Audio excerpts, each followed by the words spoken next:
Imekuwa kwaje kwanza? Imekuwa hivi. Mimi narudi zangu. Yule mtoto akaanza kunichokoza.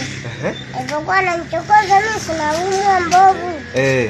Sasa mimi nikasema hawastaki kuwapiga maana nitapata kesi. Ndio. Wakaanza kunifuatilia. Tumefika hapo. Ndio akaanza kunichokoza. Nikamshika hivi nikaanza kumpiga.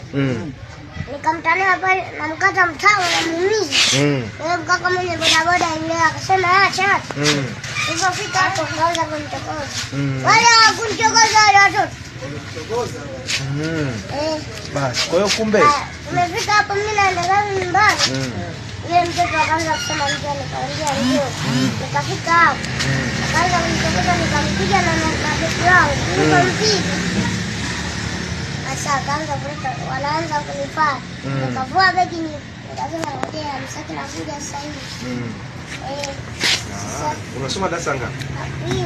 La pili. Mimi kaambia hivi. Ndio sasa ndio maana nilitokea kama hivi.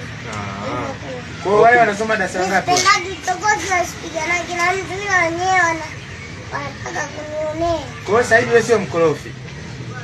Zamani nilikuwa mgomvi. Zamani nilikuwa mgomvi lakini sasa hivi sio mgomvi. Mwalimu aliniambia usipigane na watoto watu utawaumiza. Kwa sababu anajua wewe una